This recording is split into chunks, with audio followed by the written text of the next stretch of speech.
Welcome to Make Traditions, where our crafts are slow and our values are modern. This is a monthly recap video where I will go over everything that I worked on this month.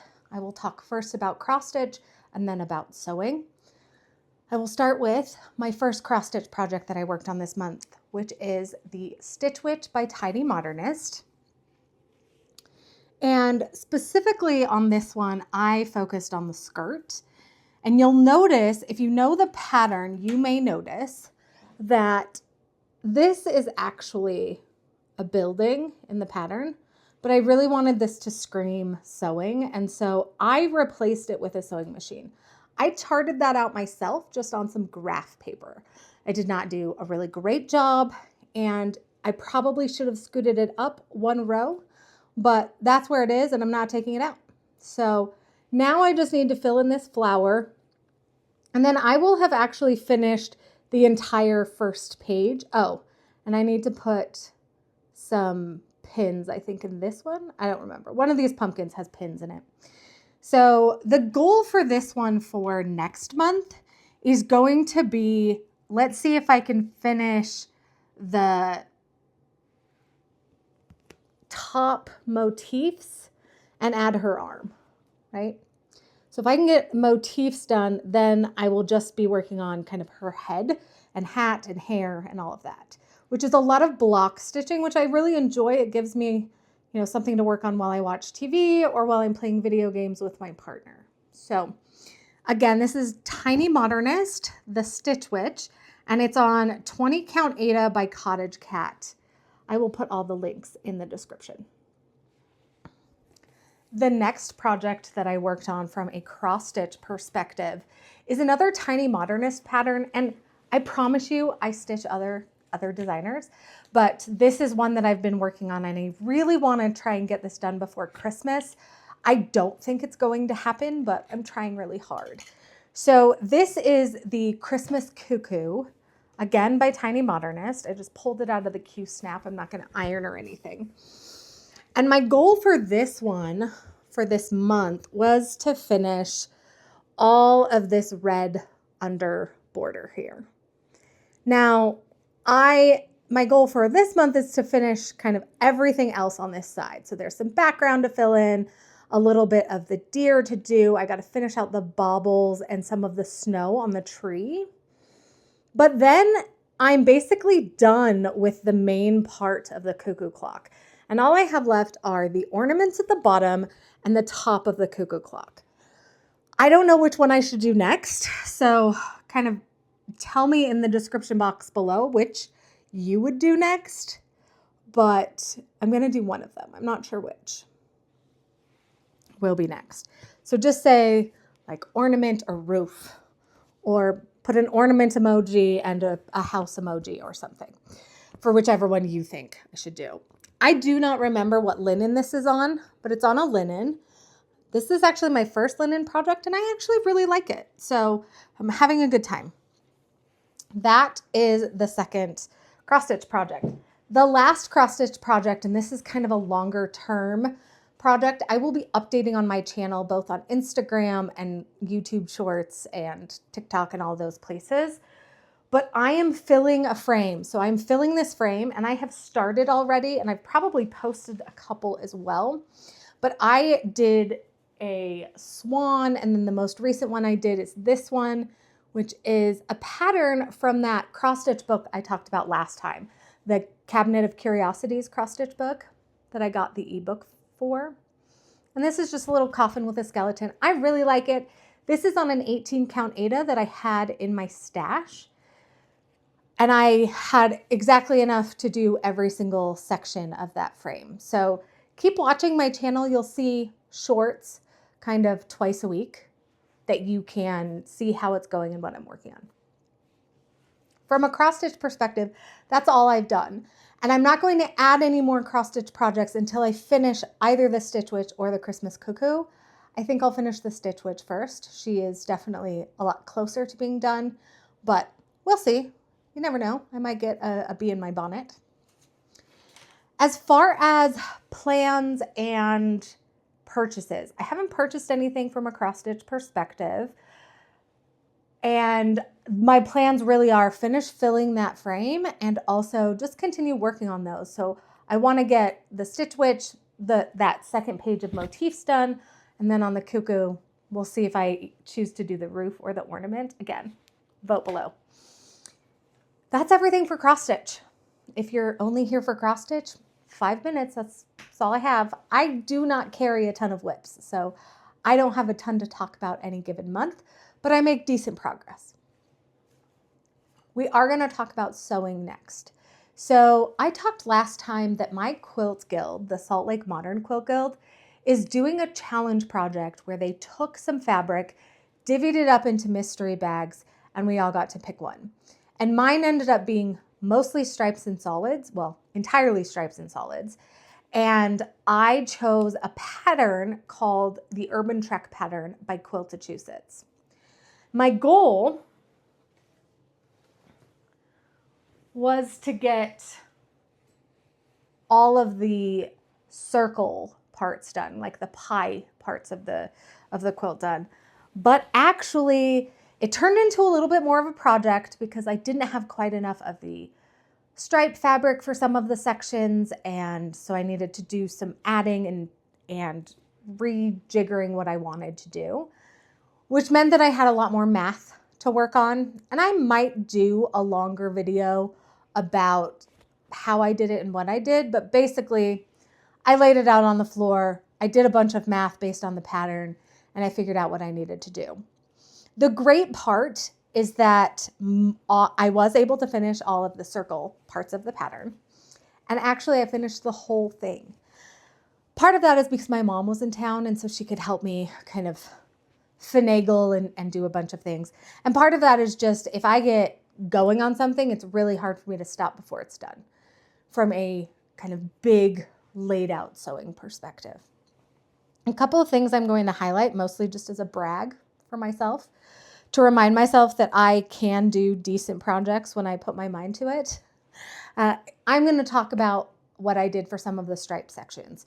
So I was given striped fabric like this, and some striped fabric like this, and some striped fabric like this. And the thing is, in the pattern, I did not have a wide enough piece of any of those stripes. So what I ended up doing was kind of cutting them in half, and then I lined up the stripes and I sewed them together. I did not do a perfect job, but I will be honest, I'm pretty proud of how close to perfect I came on some of these stripe matches. So I'm going to brag a little bit and feel really good about myself for just once. That is sewn together right there. If I pull it a little, you can see the stitches. If I don't pull it, it is very hard to see that seam. I'll get a little closer and you can really see it.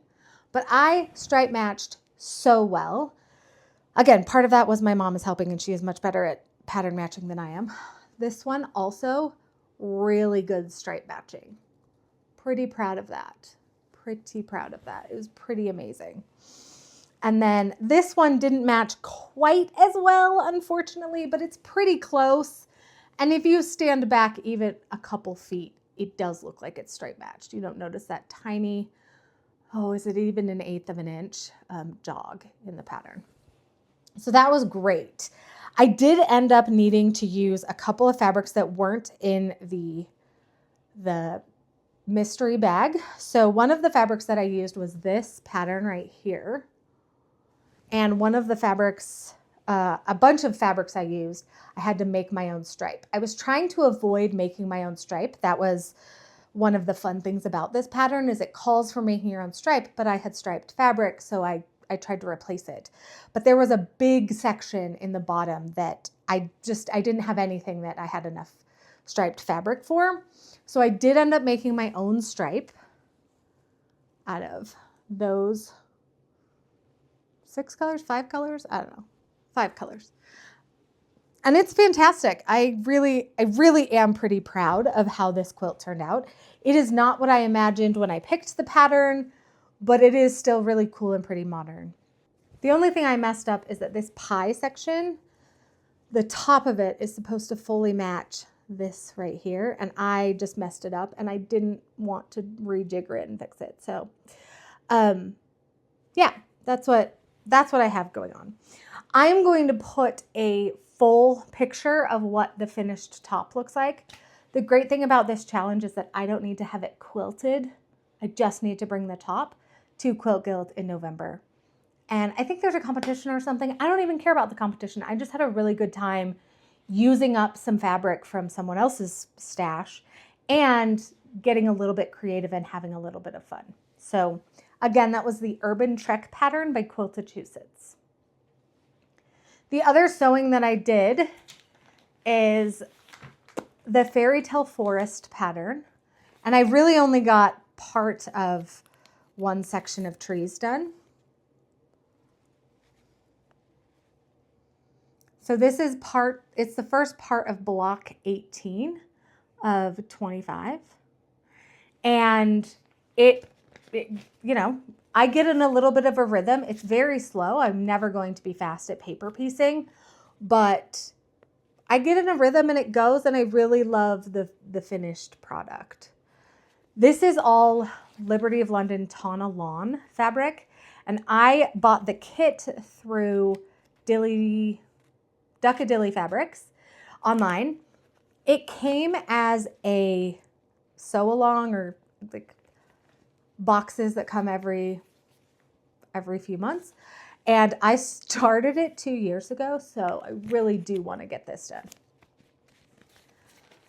My goal for that one is to hopefully get, I believe there are 25 blocks, and I would like to get 24 of those blocks done before I go to my guild retreat in November, because I want to finish it at the retreat. I've worked on it both years, and I would really love to have it finished at the retreat just so I can show it off, honestly. I'm very big on bragging about myself as if I do perfect work. I do not, but it's really fun to celebrate when you finish a big project with other people. And so I really want to get that one almost finished by the time I go to the guild retreat. Again, we'll see if it happens. The other goal that I have for this month from a sewing perspective is I signed up for a swap that's related to like Spooky Stitch Swap 2026. And it's on Instagram. There's a bunch of hosts of it. I am not a host. I just signed up. And I need to sew something kind of spooky. I don't have my assignment yet of who I will be giving to, but once I do, I'm going to kind of look at the mosaic that they have, maybe stalk their Instagram a little bit, and see if there's something fun I can make. The idea is either a mini quilt or a bag or something of that nature. And again, spooky related. I have a ton of Halloween fabric, and I have waffled on what I'm going to make out of that fabric 100 times. And at this point, I just need to start making something. So my goal sewing wise is to finish block 18 this month and then get that spooky swap created so that I'm on track. I'm not a bad swap partner, but also maybe that will spur me to really start moving forward with my Halloween quilt that I wanted to make. I think from a creating perspective, that's kind of all of the big things I worked on. I did get into a little bit of a tussle with my sewing machine today. It has had a burnt out light bulb for, I don't know, a couple years, for a long time. And I had a devil of a time getting the light bulb out. Now, I have multiple of these machines, and yet one of them has a screw-in light bulb, but the other two are bayonet style, meaning you like push and turn, kind of like how a KitchenAid mixer piece goes on. And I could not for the life of me get it pushed and turned. I couldn't get it to turn. I could get it to push, couldn't get it to turn. It was infuriating, drove me bananas. And so I finally took my machine 2/3 of the way apart, pulled apart a couple of things that I don't usually touch, and I finally got the light bulb out, which is fantastic. Now I just have to wait for some light bulbs to show up because I had a screw-in light bulb, but this is a bayonet style. So I needed to order light bulbs. And I ordered, I don't know, 7 varieties, hoping one of them will fit. We'll see when it gets here. So again, kind of the goals, get that sewing machine back up and lighting, which would be nice. And then get a little bit more, just a handful more of these trees done and get that swap figured out. Figure out what I'm going to make for that swap. I'm really excited about that one. And then maybe kind of stretch goal is to start cutting out blocks for a Halloween quilt. That means deciding on a quilt, which I've decided on a quilt at least 5 different times. So if you have a great Halloween quilt idea, let me know. But also, I'm probably just gonna go with something and get that all done. I unfortunately didn't make it to my guild sewing day this month because I was on crutches, and the idea of lugging around a sewing machine, even though I have, a rolling, a wagon to put everything in, it was more getting it from my sewing space to my car that was going to be a problem on crutches. So I just gave up on it, unfortunately, but that's okay. I will try to make it in September. In August, I will be out of town, maybe.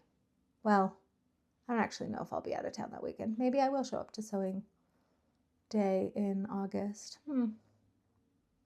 Anyways, the idea is I love to go to my guild sewing day, and I haven't made it in a while, and I would really like to. So that's another big goal of mine. If you have any questions about anything I've made, reach out and let me know. I'll do what I can to give you some information if I have it. If I have it already at the top of mind, I've probably put it in the description box. Everything else I either don't know, don't remember, or couldn't figure out. So that is everything for this month. As always, if you have questions, shoot me an email, MakeTraditions@gmail.com or brittni@MakeTraditions.com. Either of those will work. You can find all of my links down below. And if you continue to make, you'll continue to make traditions. Have a good one.